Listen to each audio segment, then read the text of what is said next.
السلام عليكم ورحمة الله وبركاته. ازيكم عاملين ايه؟ يا رب تكونوا بخير. النهارده هنعمل مع بعض العيش السوري او الرقاق بطريقة حلوة جدا جدا وبمكون واحد بس. نص كيلو هنعمل بيه الكمية اللي انت شايفاها دي كلها. بجد حلو جدا، ينفع تعمليه زي ما هو كده صينية مدورة زي الجلاش، وممكن تلفيه سندوتشات زي شاورما فراخ، شاورما لحمة، شاورما بطاطس. حلو جدا جدا. وممكن كمان بعد ما تعمليه تخزنيه كمان لرمضان او سندوتشات للاطفال الصبح. تغيير بجد حلو جدا وسهل، وهنعمله بطريقة سهلة جدا جدا.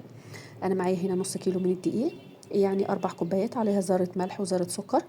خلاص. ومعلقة واحدة بس زيت، عايزة تحطيها مش عايزة تحطيها مش مشكلة، يعني مش، يعني لو مش موجودة عندك خلاص، يعني هي معلقة واحدة بس زيت. بفضل اقلبها كده بالراحة، وبعد كده بنزل بالمية بالتدريج، ما بنزلش بيها مرة واحدة. انا بحط كوباية مية جنبي على حسب نوع الدقيق، وبفضل اعجن واحدة واحدة. انا بعمل بس كده بالمضرب كده بس في الاول، وبعد كده هبدأ اعجن بايدي لغايه ما العجينه تتلم معايا. يبقى الميه ننزل بيها واحده واحده عشان يبقى في عرق في العجينه، وفي نفس الوقت ما تطراش منك، او يعني خليكي واحده واحده عشان حسب نوع الدقيق. تمام. انا بفضل الم كده في العجينه واشوفها محتاجه ميه ولا لا، بضيف شويه شويه لغايه ما العجينه تتلم معايا. انا ولا حطيت اي حاجه خالص، هو دقيق بس وذره ملح وذره سكر ومعلقه زيت، قلت لك تحطيها او ما تحطهاش، هي بس بتورق العجينه وبتخليها طريه. تمام.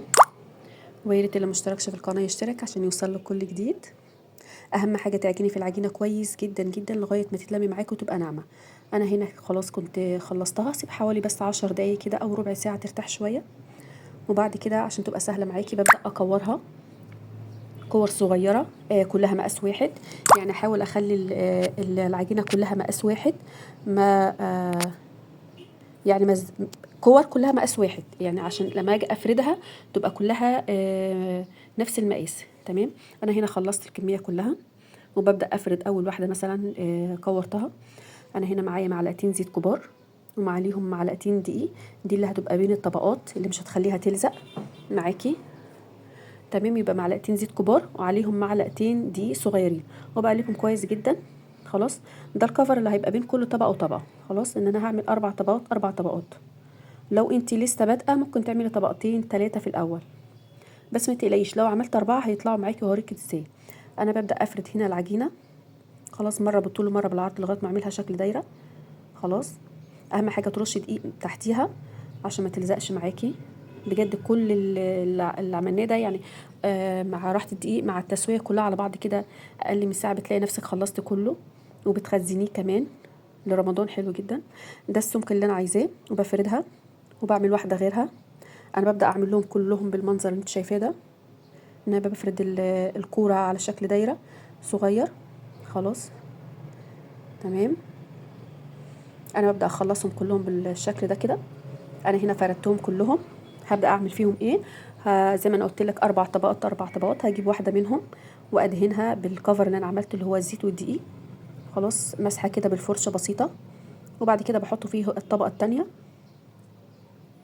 وبتبقي عارفه ان ال4 طبقات دول تحطيهم مثلا في الاول عشان هي تبداي تفردي بيها في الاول. تمام.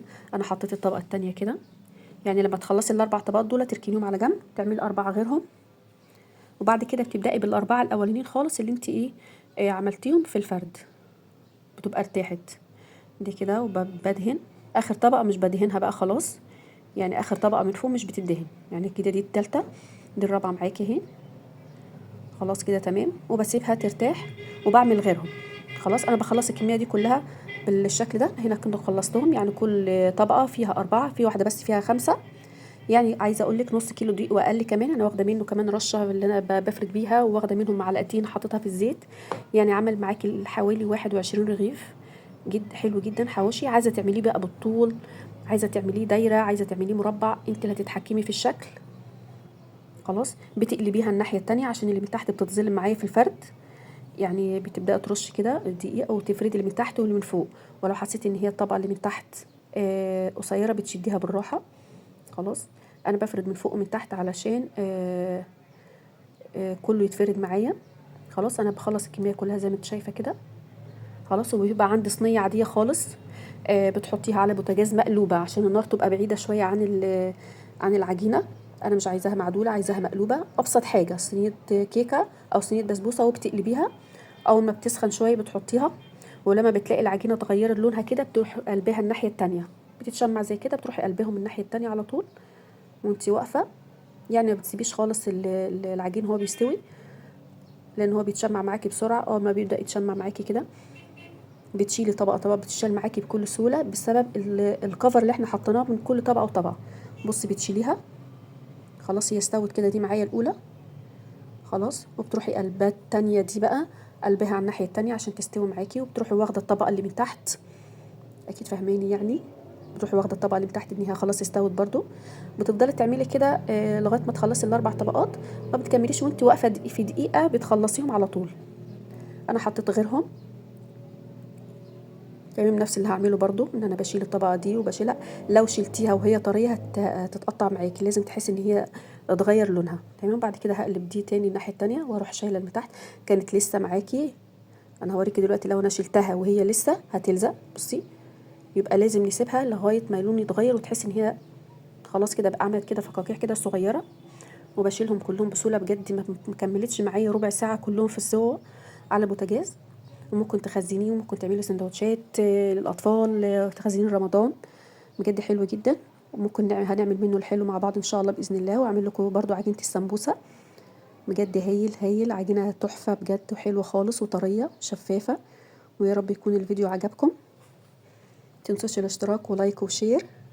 بجد عمل معايا كميه حلوه جدا جدا جدا، ومكملش معايا خالص في السوا، عباره عن اقل من نص كيلو دي، لان انا خدت منه معالق. ويا رب يكون الفيديو عجبكم. السلام عليكم ورحمه الله وبركاته.